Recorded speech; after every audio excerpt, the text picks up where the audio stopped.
Oh ya, terima kasih. Assalamualaikum Prof. Di sini saya kan dari awal itu tertariknya tentang spiritual care. Kalau memang belum jelas akan kemana. Nah ini dari beberapa jurnal systematic review, saya baru mendapatkan 3 atau 4 dan itu saya runut dari 2009, kemudian ada dapat yang 2010, terakhir itu 2013. Nah kebetulan itu yang memang ketika mendapat saya langsung menuju ke konklusi dulu. Itu kalau yang terakhir dari 2013 itu jurnal yang saya dapat itu hanya menyebutkan bahwa untuk yang spiritual care itu lebih banyak arah instrumen. Jadi pengkajian instrumen apa ya istilahnya, pembuatan instrumen untuk pengkajian spiritual. Nah yang 2013 itu mereka di banyak bahasa seperti itu Prof. Dan kebetulan yang mereview dari beberapa jurnal itu beliau ingin meneliti tentang apakah sudah ada yang ada di bahasa Portugal misalnya seperti itu. Nah sehingga beliau menyarankan untuk ini apa instrumen untuk mengkaji spiritual itu uh, adakah yang ada di bahasa di negara kita. Kemudian yang kedua sarannya itu adalah yang lebih banyak instrumen untuk pengkajian spiritual itu adalah untuk yang agama misalnya Katolik. Nah sementara untuk yang Muslim, untuk yang agama yang lain itu belum ada, sehingga diharapkan kalau membuat sebuah instrumen pengkajian spiritual yang mengarah ke agama yang belum misalnya seperti itu. Nah apakah seperti itu menjadi satu kebaharuan dari penelitian yang nanti bisa saya ambil atau seperti apa gitu? Terima kasih. Ya, mengenai belum diteliti di agama tertentu atau di budaya tertentu, nanti kita sebutkan dalam tujuan penelitian bahwa si peneliti bermaksud meneliti tentang hubungan antara pengobatan spiritual ya. Iya, bukan lebih ke arah hubungan ya, bukan korelasi, tapi memang lebih ke arah apa? Bagaimana sih seorang bisa memenuhi kebutuhan spiritual, tapi juga harus berdasar pada satu instrumen mengkajinya itu yang betul dulu, seperti itu. Ya, tapi selain kebutuhan spiritual atau intervensinya apa, Bu?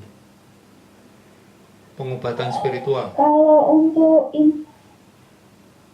di review yang saya baca itu memang belum banyak mengarah ke intervensinya, Prof. Jadi beliau masih banyak untuk mengumpulkan form-form atau instrumen-instrumen untuk mengkaji kebutuhan spiritual pasien itu sudah ada belum, kemudian diuji validitas, reliabilitas, dan kemanfaatan ketika diterapkan di pasien itu sudah memenuhi kebutuhan spiritualnya pasien atau belum, seperti itu. Nah, gini Bu, coba kita ulangi mencari makalah ya. Saya akan bimbing secara bertahap bagaimana mencari makalah systematic review. Jadi kata kuncinya tolong berikan kata kunci apa? Kata kuncinya apa? Oh ya, kalau kemarin saya masih memakai spirituality gitu saja, Prof. Spirituality. Lalu dikaitkan dengan apa? Ya, saya belum mengaitkan dengan apapun karena saya ingin melihat dulu perkembangan tentang spiritual care itu sekarang sampai apa, karena memang belum banyak, satu hal yang masih baru untuk di bagian keperawatan. Oh, jadi di dalam keperawatan ya, spiritual care. Nah, coba Iya, kita masuk spiritual ke care. health evidence. Kita akan masuk ke health evidence, coba. Nah, masukkan di kotak cari itu spiritual care.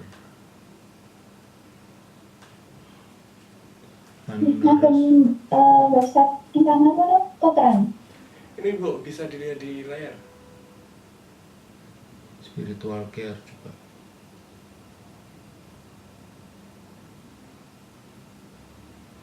Ada berapa? 0. Ya, Iya. 0 tidak ada. Coba Iya, di Totran itu memang minimal ya. Coba spirituality. spirituality. Ada berapa? Ada 4. 5. Coba bisa diperbesar enggak? 5 ini.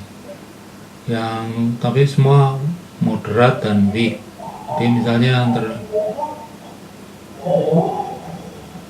jadi ini mindfulness based stress reduction for stress management in healthy people.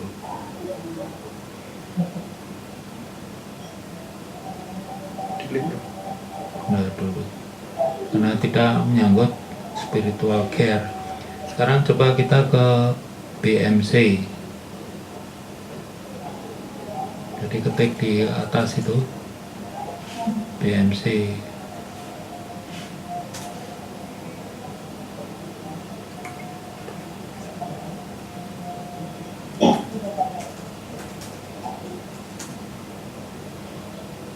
Biomed Sentral gitu. Nah, jurnal-jurnal. Yang lain-lain juga bisa latihan masuk ke Biomed Sentral. Lalu nanti kita ketik di situ spiritual care.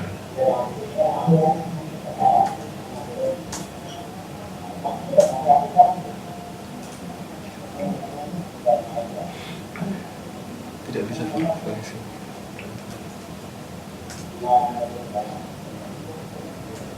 Itu yang jurnal situ. Nggak bisa. Nggak bisa. Nggak bisa.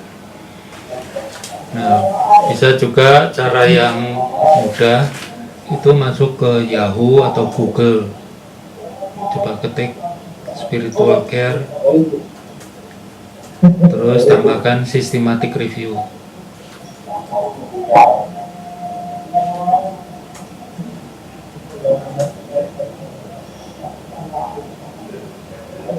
Bisa diperbesar nih.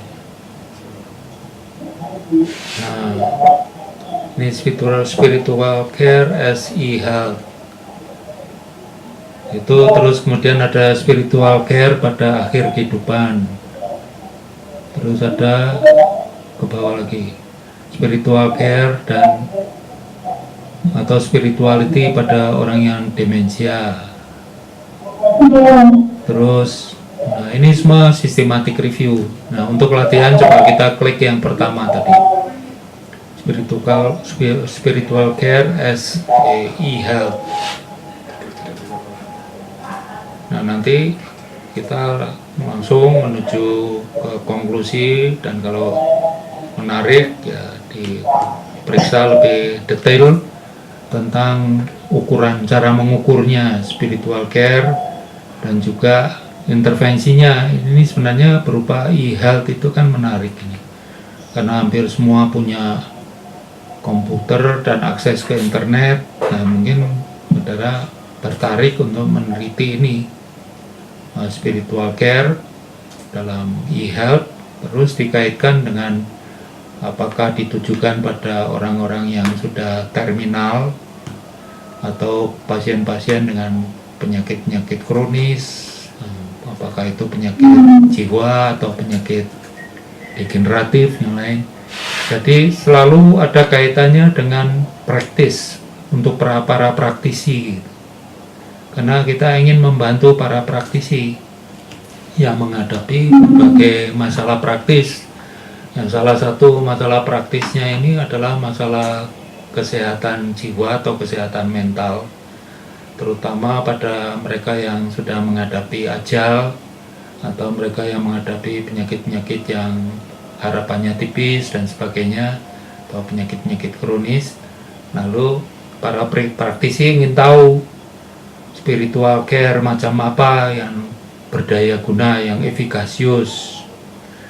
Nah, terus kalau kita menemukan makalah systematic review-nya, kita bisa melihat di konklusinya.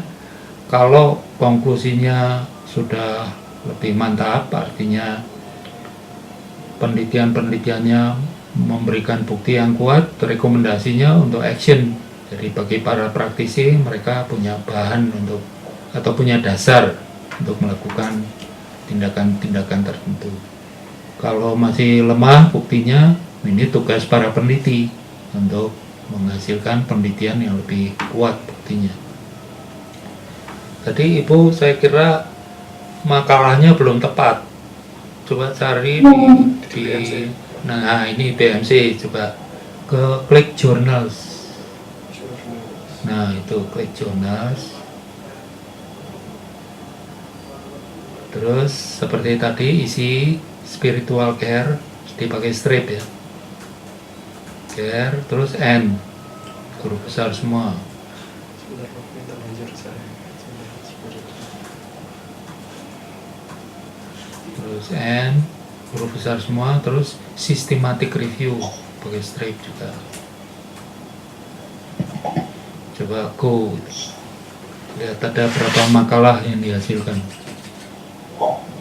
Nah kerugiannya kalau melalui cara ini, judul-judulnya belum tentu systematic review, seringkali yang keluar makalah-makalah individual. Jadi lebih lebih menarik atau lebih khusus, lebih spesifik kalau ke situs-situs systematic review. Dan nanti Anda bisa komunikasi dengan Perpus, dengan Mbak Ngesti untuk membantu Anda mencari makalahnya. Jadi pada Ibu saya kira masalahnya di belum menemukan makalahnya. Makalah systematic review harus yang terkini dan yang bermutu. Coba kita, tadi ada berapa makalah ini? Ini ada Nah itu ada tulisannya, berapa itu? Coba diperbesar. 40 item, Prof. Berapa? 40. Hmm. Nah, coba lihat satu persatu. Unbearable suffering, penderitaan yang sudah tidak tertahankan, dan permintaan untuk eutanasia. Tapi ini bukan systematic review ya. Terus kita cari yang ada tulisan systematic review. Terus. Jangan terlalu cepat, saya nggak bisa baca. Terus ada nggak yang tulisannya systematic review?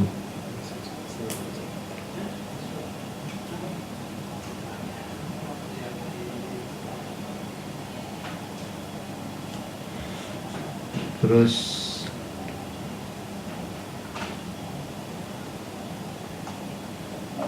yang berikut,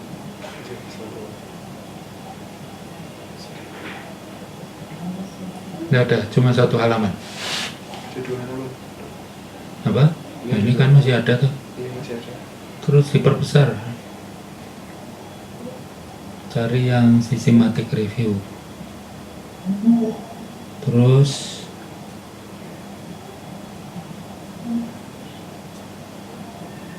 nah, kenapa makalah-makalah ini yang muncul walaupun judulnya tidak menyangkut systematic review? Ya, selain karena kita mau menghemat waktu, tidak dilihat isinya, tapi biasanya munculnya juga karena tidak di judulnya tetapi di dalam teksnya.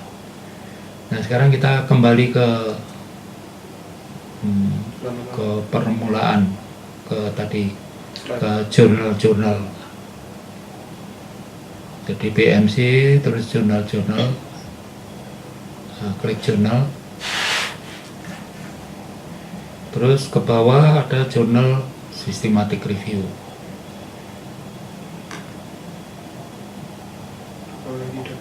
Terus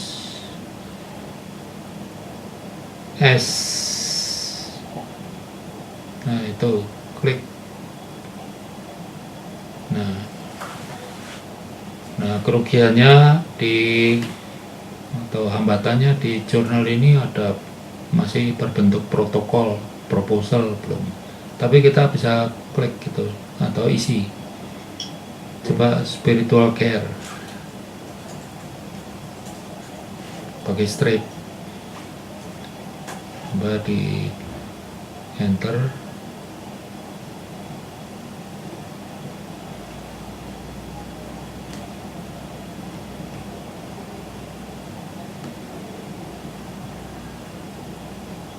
Nggak ada yang di review. Jadi yang menghasilkan tadi kalau kita langsung ke Google atau langsung ke Yahoo, dan juga tadi ada satu lagi yang mungkin perlu dicoba, yaitu yang situs-situs lain seperti Cochrane dan Campbell dan apalagi tanya Purpose. Sekarang pertanyaan yang berikut saja. Jadi saran Bu, tolong cari makalahnya dulu. Iya, sudah jawab. Terima kasih. Sama-sama.